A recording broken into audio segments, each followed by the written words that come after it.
کسی بکرے پر غیر اللہ کا انشن ڈال دو تب بھی جائز ہو جاتا. کہاں گئی عقل؟ اسی لیے کہتے ہیں علامہ مجاہد ملت علیہ رحمہ کہ وہاں بڑا بولتا ہے مگر سمجھتا نہیں ہے. یہ وہاں بڑا بولتا ہے مگر سمجھتا نہیں ہے. خدا جب دین لیتا ہے عقل چھین لیتا ہے. خدا جب دین لیتا ہے عقل چھین لیتا ہے. 10 رقم کے آتے آج کل کمپنیوں کے نام جامن کے پاکٹ تو رمضان عید میں خریدے ہوں گے. خریدے ہیں کہ نہیں خریدے ہیں؟ بھئی آٹا کس کا؟ آٹا کس کا ہے؟ آٹا حقیقت اللہ کا ہے. اب یہ آٹا کس کا ہے؟ یہ جامن کا آٹا کس کا؟ یمنی آٹا کا. جھڑا تھا ہم لیے تو بھی جائز تھا. وہاں شرک کا خیال نہیں آتا. جی آرمی کا آٹا ہے، فلاں اکار کا آٹا ہے، آشرواد کا، فلاں کمپنی کا آٹا. غیر اللہ کا نام آٹے پر رکھ دو تو ابھی جائز. صاحب ابھی خرید ہوئے کہ نہیں ہوئے؟ غیر اللہ کا نام کسی شے پر رکھ دے تو شرک ہونا چاہیے. کیا شرک نہیں ہوتا؟ حضرت آشرواد کا آٹا خوب جامن کا ہے. بھائی یہ تو غیر اللہ کے نام کا ہے. یہ تو غیر اللہ کے نام کا ہے. کون سا چاول ہے؟ کون سا؟ گولم کا گلک چاول. چاول پر بھی گلک کا لے دو. یہ بھی اللہ کا ہے. گلک اللہ ہے؟ نعوذ باللہ گلک اللہ ہے نہیں کا. اب اس کے اوپر کون سا ٹریڈ مارک ہوتا ہے؟ فلاں برانڈ کا نام ہوتا ہے. یہ کون سا برانڈ کا؟ فلاں. چاول بھی برانڈ کا. چاول بھی برانڈ کا. وہ بھی غیر اللہ کا نام اس میں. ہر چاول کی تھیلی پر غیر اللہ کا نام. آٹے کی تھیلی پر روٹیاں بہت کھاتی ہیں لوگ. آلو روٹیاں بہت کھاتی. ان کے آٹے پر بھی غیر اللہ کا نام. دال پر غیر اللہ کا نام. اب مسالے پر غیر اللہ کا نام. اب سب جتنے بھی چیزیں خریدتے ہیں اس پر غیر اللہ کا نام. مولانا مفتی صاحب گاڑی پر بیٹھے اس پر اللہ کا نام نہیں، غیر اللہ کا نام. ماروتی مفتی صاحب جس سواری پر بیٹھے ہیں وہ سواری بھی غیر اللہ کے نام کی. حضرت ٹوپی پہنے وہ بھی غیر اللہ کے نام کی ٹوپی. حضرت کا جبہ غیر اللہ کے نام کا. حضرت کا رومال غیر اللہ کے نام کا. حضرت کا پیجامہ غیر اللہ کے نام کا. حضرت کی بنی غیر اللہ کے نام کی. حضرت کی چٹی بھی غیر اللہ کے نام کی. تو تلی غیر اللہ کے نام کی امتحان پر ہے. تینوں آپ کو جمعہ میں ختم ہو جاتے تھے. غیر اللہ کے نام پر شریک ہے. غیر اللہ کے نام پر کیا ہے؟ غیر اللہ کے نام پر مطلب کیا سمجھنا کیا ہے؟ سمجھو تو صحیح. غیر اللہ سے کیا معنی مراد لیا آپ نے؟ غیر اللہ سے کیا معنی مراد لیا ہے؟ اگر آپ نے جس چیز کو آپ نے اپنے ہاتھ میں رکھا ہے یہ چیز کا مالک حقیقی مالک اللہ کو بھی اور اس برانڈ والے کو بھی اگر آپ نے حقیقی مالک جانا تو شرک ہے. حقیقی مالک اسے بھی جانا تو شرک ہے. جانور اللہ کے بھی نام سے اور غیر اللہ کے نام سے کاٹتے ہوئے اللہ کا نام بھی اور اس کا نام بھی لے کے کاٹے تو شرک ہے. جانور ذبح کرتے وقت اللہ کا نام بھی حضور کا نام بھی لیتے ہوئے کاٹیں گے تو شرک ہے. اس لیے کہ وَلَا تَجْعَلُوا مَعَ اللَّهِ إِلَٰهًا آخر. اللہ نے فرمایا تم مت بناؤ کسی کو دوسرا خدا. خدا کو رکھ کر دوسرا خدا مت بناؤ. کسی کو ولا ایک بڑا کرو مع اللہ.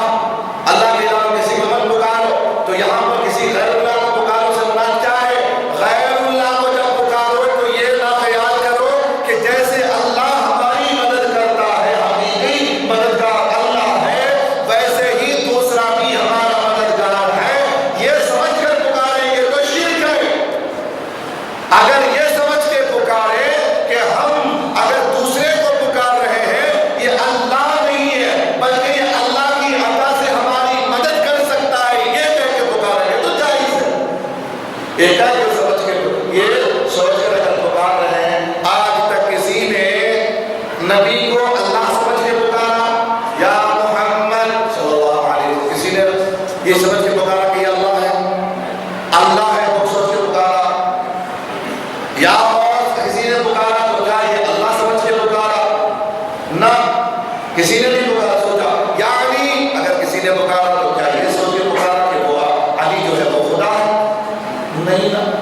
بلکہ کیا ہے یہ اللہ کی عطا سے مدد کر سکتے ہیں، مدد کر سکتے ہیں۔ جیسے نبی اکرم صلی اللہ علیہ وسلم نے فرمایا جب کوئی بندہ جنگل چلا جائے، جا رہا ہے، سفر کر رہا ہے، راستہ بھٹک گیا، راستہ بھٹک گیا، اب راستہ اسے نظر نہیں آتا، پریشان ہے، غمگین ہے، راستہ سمجھ میں نہیں آتا، یہ میں کون سی بھی صحیح حدیث نہیں سنا رہا، اب یہ سنا رہا ہوں، یہ صحیح حدیث نہیں سنا رہا، یہ صحیح حدیث صحابہ سنہ کی حدیث سنا رہا۔ نبی اکرم صلی اللہ علیہ وسلم نے ارشاد فرمایا اگر راستہ آدمی بھٹک جائے تو کیا کرے وہ؟ نبی اکرم صلی اللہ علیہ وسلم نے فرمایا کہ تم پکارو کسے؟ اللہ کو نہیں، یا عباد اللہ، یا عباد اللہ، اے اللہ کے بندو، کیا پکارو؟ اگر یہ حدیث نہیں رہی تو قربانی کی چاقو تمہارے ہاتھ میں، جانور کا جو گلا ہے وہ سمجھ لیجیے میرا گردن ہے، اتنی اجازت ہے تمہیں، لکھ کے دے دیتا ہوں۔ نبی اکرم صلی اللہ علیہ وسلم نے فرمایا کہ اگر تم ایسی جگہ میں چلے جاؤ جہاں کوئی راستہ سمجھ میں نہیں آیا، غمگین ہو گئے، ڈر خوف پیدا ہو گیا، تو کیا پکارو؟ ادعونی یا عباد اللہ، اے اللہ کے بندو ہماری مدد کرو۔ اگر نبی اکرم صلی اللہ علیہ وسلم نے یہ تعلیم دی ہے تو کیا سمجھ کے تعلیم دی؟ کیا یہ اللہ کے بندے کو پکارنا شرک ہے؟ نہیں، اللہ کا جو بندہ وہاں مدد کرے گا وہ اللہ کی جانب سے ہوگا، من جانب اللہ ہوگا، تو کیا ہوتا ہے؟ من جانب اللہ مددگار ہوتا ہے، وہ اللہ نہیں ہوتا بلکہ من جانب اللہ ہوتا ہے، تو کیا؟ من جانب اللہ۔ یہ اس جگہ پر جب کسی بندے کو پکارنے کا حکم ہوا، کسی اللہ کے نیک بندے کو، کسی مقرب بندے کو بھی نہیں، بلکہ کیا حکم ہے؟ ادعونی یا عباد اللہ، اے اللہ کے بندو میری مدد کرو۔ اس وقت میں جب آدمی ایسی حالت میں آ جائے تو اس وقت پکارنا جائز ہے، تو خود نبی اکرم صلی اللہ علیہ وسلم نے تعلیم دی ہے۔ تو ہم یہ نہیں کہتے کہ اللہ کو نہ پکارو، بندوں کو پکارو۔ اگر کوئی آدمی اللہ کا محبوب بندہ سمجھ کر کے کوئی پکارتا ہے تو حرام اور شرک نہیں ہے۔ اچھا بھائی، ایک مولانا فارغ ہوئے، حضرت مدرسے سے فارغ ہوئے، تقریر میں نام، پوسٹر میں نام ڈالنا ہے، پوسٹر میں نام ڈالنا۔ آج کل روزانہ بھی پوسٹر لگ رہی، بھی پوسٹر لگتے، منتھلی لگتے، 3 منتھ میں لگتے، سب لگتے نا، پوسٹر لگ رہی نہیں لگ رہی، ذرا اتر کے بولتا ہوں آپ کو، آسانی کے لیے ذہن میں کاندلی کونے میں کاندلی شیطان ہے، بس سارا پورا پھاڑ کے نکال دو، خرید لا کے بتا رہا، پکارنے کے مدد کے معنی کیا ہوگا۔ اب کیا ہوا؟ حضرت فارغ ہوئے مدرسے، بہت اچھی تحریر کرتے بول کر کے کیا نام ہے پوسٹر میں، حضرت پوسٹر میں کیا نام ڈالنا بولے تو حضرت بولتے ہیں، حضرت ڈالنا، خالی حضرت فلاں صاحب کو ڈالنا، وہ ڈالنے کے بجائے کیا ڈالتے؟ سب سے پہلے حضرت اللہ، حضرت کے بعد حضرت اللہ، اللہ کے بعد مولانا، حضرت اللہ، حضرت اللہ کے بعد کیا ہے؟ مولانا، مولانا، مولا کے معنی کیا ہے؟ مفتی صاحب، مفتیوں کے صاحب سماعت کیجیے، مولانا کے معنی کیا؟ ہر مولانا، چاہے وہ سنی مولانا ہو، چاہے وہ ان کا مولانا ہو، چاہے وہ بریلوی مولانا ہو،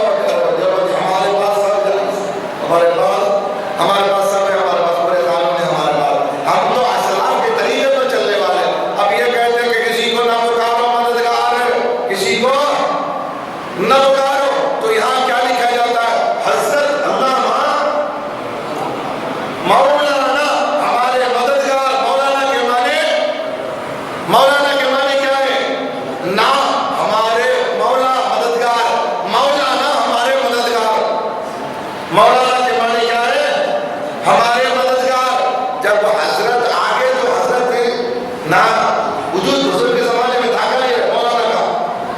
جو آگے جن کا نام ہے پوسٹر میں، حضور کے زمانے میں پوسٹر رکھتے تھے کیا؟ پوسٹر رکھتے تھے. حضور کے زمانے میں پوسٹر نہیں لگے، تمہارے زمانے میں پوسٹر آ گئی، جائز. حضور کے زمانے میں پوسٹر نہیں لگتے تھے، اب پوسٹر لگ رہی ہے جائز. حضور کے زمانے میں نہیں لگتے تھے، نا پھر لگا رہی اپنی یاد لگاؤ، بھر بھر دیوانہ پورے دیوانہ تمہارے بھاگ کے دیوانہ لگاؤ، کیا کرنا ہوا لگاؤ، کیا ہے پوسٹر لگاؤ. اب مولانا جو حضور کے زمانے میں نہیں تھے نا، وہ آپ کے زمانے میں رہے تو کیا نا جائز. حضور کے زمانے میں جو چیز نہ ہو وہ آپ ہو تو ناجائز. وہ دیکھیے آگے جن کا نام آ رہا ہے ناجائز مولانا کا جو نام ہے، میں اس لیے بول رہا ہوں کہ اصول کے خلاف نہیں بول رہا ہوں. اصول کے ناجائز مولانا بولے تو ہمارے یہاں کیا ہے، بدعت کی دو قسمیں ہیں ہمارے پاس. ان کے پاس بدعت کی ایک قسم بدعت ہے، ہمارے پاس دو، ایک بدعت حسنہ، ایک بدعت سیئہ.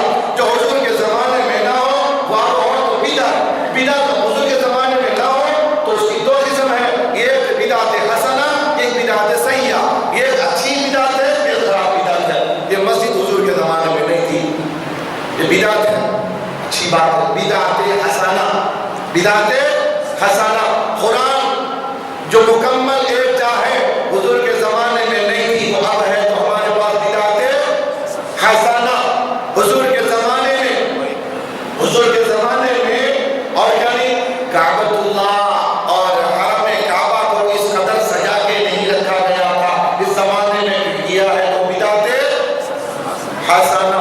مسجد نبوی کو اس قدر خوبصورت اور عالیشان بنایا گیا ہے، حضور کے زمانے میں تو جھوپڑی کی طرح تھی، مطلب کھجور کے پتوں میں بنی تھی. وہ اس زمانے میں زبردست، دنیا میں جو بہترین مال استعمال ہوتا ہے بنانے کے لیے، اس کا استعمال مسجد نبوی اور حرم کعبہ کے لیے استعمال کیا جاتا ہے. تو وہ زمانے میں نہیں تھا، اس زمانے میں ہے تو ہمارے پاس بدعت حسنہ. ان کے پاس نہیں، حضور کے زمانے میں نہیں تو نہیں تھی، حضور کے زمانے میں نہیں تو نہیں. تو اس اصول سے حضور کے زمانے میں نہیں تو اگر کر رہے ہیں تو اس زمانے میں کیا بولتے ہیں وہ لوگ، ان کا کوئی ناجائز. جو حضور کے زمانے میں نہ ہو وہ اس زمانے، حضور کے زمانے میں ایسا جلوس نہیں ہوتا تھا اس لیے ناجائز. جلوس میلاد کا جلوس ناجائز. حضور کے زمانے میں اتنا بڑا اسٹیج نہیں لگتا تھا. چلو بھی تمہارا اصول ہے، ہمارے پاس دوسرا اصول ہے، ہمارے پاس سے دوسرا اصول، دوسرے ڈھنگ کا اصول ہے، ہمارے پاس بدعت حسنہ. حضور کے زمانے میں ایسا نہیں ہوا، اب ہو رہا ہے تو یہ بدعت حسنہ نہیں ہوا، اس لیے میلاد ایسا منانا ناجائز. تو تمہارا اصول ہے جو حضور کے زمانے میں ایسا نہ ہو، اس زمانے میں ہو تو ناجائز. تو یہ مولانا جو پوسٹر میں آ رہے ہیں سامنے، آگے جن کا نام ہے یہ حضور کے زمانے میں نہیں تھے، تو آگے لکھنا حضرت مولانا، حضرت علامہ مولانا.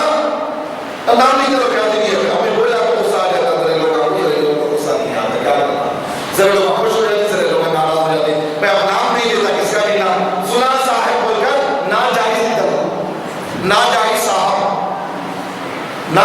صاحب، اس لیے کہ حضور کے زمانے میں ہمارے سنی ہم نہیں لکھ سکتے. یہ سنی آئے نا ہمارے پاس دوسرا ہے نا، ہمارے پاس حضور کے زمانے میں نہ ہو، اس زمانے میں ہو. اس کے دو طریقے، بدعت سیئہ، بدعت حسنہ. یہ جو ہمارا ہے یہ مسئلہ ہے بدعت حسنہ. میں کا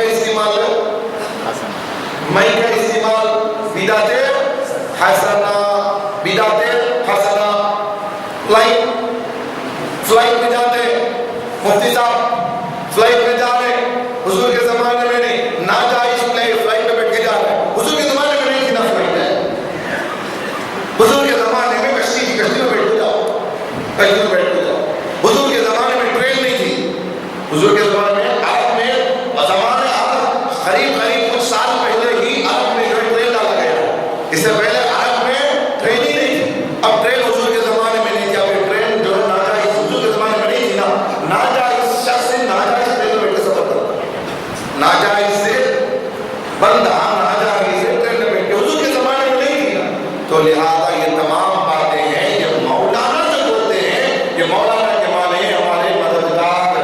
جب یہ تمام باتیں ہیں، جب ہم خود کہتے ہیں مولانا کیا ہے، مولانا کیا ہے، مولانا کے معنی ہے ہمارے مددگار. ہر آدمی پکارتا، سنی بھی پکارتا، وہابڑا بھی پکارتا، مولانا کو بلاؤ، کیا مولانا کو، مولانا صاحب آپ آئیے، مولانا صاحب ہمارے گھر میں ہی ہے. مولانا صاحب کے معنی ہی ہے ہمارے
کے قریب تھی. اب اس نے فوراً نماز کے بعد ایک خلانامہ لکھا کہ بھائی آج کے مفتی صاحب جیسے گھر پہ آئیں گے آپ ان کو بتائیں اس لیے کہ مولانا تو اللہ نہیں ہے, مولانا اللہ نہیں ہے, اب ان کو کھلے کا نامہ پیش کر دیں گے. انہوں غیر اللہ سے رشتہ کیسا رکھنا, سو غیر اللہ سے رشتہ کیسا رکھنا, انہوں اللہ وہ نہیں ہے, یہ مفتی صاحب اللہ نہیں ہے. تو مفتی صاحب جیسے گھر میں داخل ہوئے اس نے خلانامہ پیش کیا, بھائی آپ خدا کے پاس مجھے طلاق دے کے الگ کر دیں. کیا ہوا بیگم, کیا ہوا؟ نہیں آپ نے جمعہ میں تقریر کی تھی یہ غیر اللہ سے رشتہ استعمال کرنا حرام ہے, ناجائز ہے. اچھا اچھا وہ کیا, وہ بات الگ تھی, یہ بات الگ ہے, وہ بات نہیں بیگم ایسا نہیں. نہیں آپ خلانامہ لیو نا, ہمارا طلاق نام پہ طلاق دینا بول. نہیں ایسا نہیں ویسا نہیں, ایسا نہیں, میں وہ طریقے سے بول رہا تھا, میں وہ طریقے سے بول رہا تھا, ہمیں ایسے نہ یہ راستے پر آتے. تو ٹھیک ہے, اللہ تبارک و تعالیٰ انہیں بھی عقل سلیم عطا فرمائے. خدا وحدہ لا شریک ہمیں شرک اور بدعت کی حقیقت کو سمجھنے کی توفیق عطا فرمائے. پروردگار عالم کی بارگاہ میں دعا کریں اللہ تبارک و تعالیٰ ہماری قربانیوں کو قبول فرمائے. میں اس لیے اس ٹاپک پر میں نے چھیڑا کہ جب قربانی کا جب مسئلہ لگے ہاتھوں, گرم گرم ہے نا, یہ گرم گرم ابھی شباب میں آج بھی اثر تک کاٹ سکتے ہیں, آج اثر تک کاٹ سکتے ہیں. لہٰذا بدعقیدگی بھی ہے تو کاٹ دو اسے, بدعقید بھی ہے تو شام تک اثر تک ٹائم میں کاٹ کے ختم ہو کے آ جاؤ اچھی راہ پر, ہدایت کی راہ میں آ جاؤ. پرانی تمام خراب باتوں کو نکال کر, ذہن سے اجاڑ ذہن کو نکال کر اچھی ذہن اور اللہ سے عقل سلیم مان کر کے داخل ہو جاؤ اور بزرگان دین کے طرز عمل پر زندگی گزارنے کی کوشش کرو اور اللہ سے دعا مانگو مولا تعالیٰ ہمیں عقل سلیم عطا فرما, دین کی صحیح سمجھ ہمیں عطا فرما. پروردگار عالم تیرے نبی اکرم صلی اللہ علیہ وسلم نے جو تعلیمات ہمیں دی ہیں, پروردگار ان تعلیمات کو سمجھنے کی ہمیں توفیق عطا فرما اور اس پر جو ہے ہمیں عمل پیدا ہونے کی توفیق عطا فرما. یہ دعا مانگیں گے اللہ تبارک و تعالیٰ. اگر آپ نے دعا مانگ لی ہے تو اللہ تبارک و تعالیٰ ضرور اللہ کی دعا کو قبول فرمائے گا اور آپ ہدایت کے راہ پر گامزن ہو جائیں گے. ایک اور بات حضرت بنگلادیش نہیں نا زبان سب تک بیٹھے نہیں, مرتے سب تک بیٹھے نہیں بولے تو یہ بات یاد رکھ لیجیے. یہ قانون ہے, یہ قانون ہے کہ اللہ تبارک و تعالیٰ اپنی نسبت سے جو کمی بیشی ہو جاتی ہے بندے سے, اللہ کے حق میں اگر کوئی کمی بیشی ہو جائے اللہ غفور رحیم ہے, اللہ معاف کر دے گا. اپنی نسبت سے اگر کوئی مسئلہ ہوا اللہ معاف کر دے. اگر بندے نے گستاخی رسول کی ہے, رسول کی گستاخی کی ہے تو یاد رکھ لیجیے مرتے دم تک اللہ اسے ہدایت ہی نہیں دے گا, اسے توبہ کی توفیق ہی نہیں دے گا. اگر کسی نے توبہ نہیں کیا, سمجھا نہیں, تو یاد رکھ لیجیے خدا کی قسم میں قرآن سے ثابت کروں گا اللہ اسے توبہ کی توفیق چھین لیتا ہے, اللہ اس سے توبہ کی توفیق چھین لیتا ہے. اس لیے کہ اللہ تبارک و تعالیٰ کی بارگاہ کی گستاخی اللہ معاف کر دے گا, لیکن محبوب کی بارگاہ کی گستاخی اللہ معاف نہیں کرے گا. اللہ اپنے محبوب کی گستاخی, محبوب بندوں کی گستاخی کو اللہ معاف نہیں کرتا ہے. جیسے میری اگر کوئی نافرمانی کرے, میں مان دیا چلو بیٹا, ماں جو ہے اپنی گستاخی کو معاف کر لیتی ہے, لیکن بنسبت اگر باپ نے سن لیا ماں کی گستاخی کرتے ہوئے اگر سن لیا تو اب بخشا نہیں جائے گا. تو لہٰذا اللہ تبارک و تعالیٰ جو ہے اپنی جو نسبت ہوگی وہ معاف کر دے گا. اللہ تبارک و تعالیٰ اگر کسی نے گستاخی رسول کی ہے تو اب کام یہ ہے کہ وَلَوْ أَنَّهُمْ إِذْ ظَلَمُوا أَنفُسَهُمْ جَاءُوكَ وَاسْتَغْفَرُوا اللَّهَ وَاسْتَغْفَرَ لَهُمُ الرَّسُولُ لَوَجَدُوا اللَّهَ تَوَّابًا رَحِيمًا. محبوب اگر وہ لوگ اپنی جانوں پر ظلم کر لیں تو محبوب تمہاری بارگاہ میں آئیں, میری بارگاہ میں نہیں ہے, تمہاری وَلَوْ أَنَّهُمْ إِذْ ظَلَمُوا أَنفُسَهُمْ جَاءُوكَ, وہ تیری بارگاہ میں آئیں, آ کر استغفار کریں, تمہاری بارگاہ میں آئیں, تمہاری بارگاہ میں آ کر استغفار کریں. اور کیا اس کے بعد وَاسْتَغْفَرَ لَهُمُ الرَّسُولُ, اور رسول بھی محبوب آپ بھی اگر ان کے لیے سفارش کریں گے, جس لمحہ آپ ان کے لیے سفارش کریں گے اور آپ کے لمحہ مبارک پیش کریں گے, خدا کی عزت کی قسم لَوَجَدُوا اللَّهَ تَوَّابًا رَحِيمًا, اسی آن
میں ہی مدد کروں گا، میرے بندوں کے ذریعے مدد کروں گا، میں ہی مدد کروں گا، پانی کے ذریعے سے تمہاری پیاس بجھاؤں گا، میں ہی تمہاری بھوک مٹاؤں گا، کھانے کے ذریعے سے تمہاری بھوک مٹاؤں گا، میں ہی شفا دوں گا، ڈاکٹر کے دوا کے ذریعے سے میں شفا دوں گا۔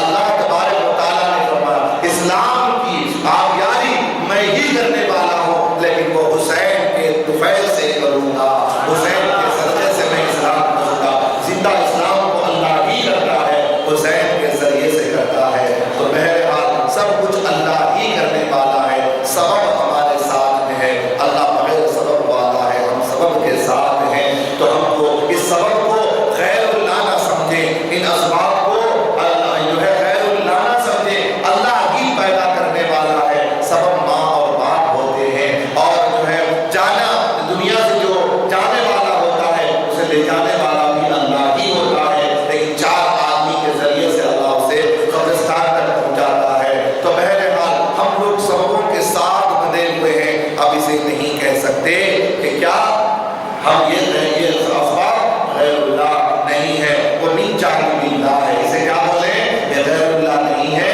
یہ من جانب اللہ اللہ کی جانب سے ہے۔ چشمہ آنکھ سے دکھانا اللہ ہی کا کام، اللہ ہی دکھانے والا ہے، کسی کو نظر نہیں آتا تو اب دکھا، اس کے باوجود دکھاتا ہے، چشمہ دکھا دیتا ہے، چشمہ دکھاتا ہے، تو چشمہ اللہ نہیں ہے، وہ من جانب اللہ ہے۔ وہ چشمہ من جانب دکھاتا ہے تو چشمہ نہیں دکھاتا، بظاہر دکھاتا تو چشمہ ہی ہے۔ کون انکار کرے گا کہ مجھے وہاں تک کی جو ہے چیزیں نظر نہیں آتی، ڈاکٹر چشمہ ڈالتا ہے تو اب نظر آنے لگتا ہے، تو کیا کہاں نظر آتا ہے، یہ چشمہ جو ہے اس چشمے سے نظر آتا ہے، تو یہ چشمہ دکھانے والا نہیں، بظاہر دنیاوی اعتبار سے مجازاً یہ چشمہ ہوتا ہے، حقیقتاً اللہ ہی دکھاتا ہے، ایسے ہی ہر چیز اللہ ہی کرنے والا ہے۔ یہ تمام اسباب ہیں من جانب اللہ ہے۔ ان تمام باتوں کو اللہ تعالیٰ ہمیں سمجھنے کی توفیق عطا فرمائے۔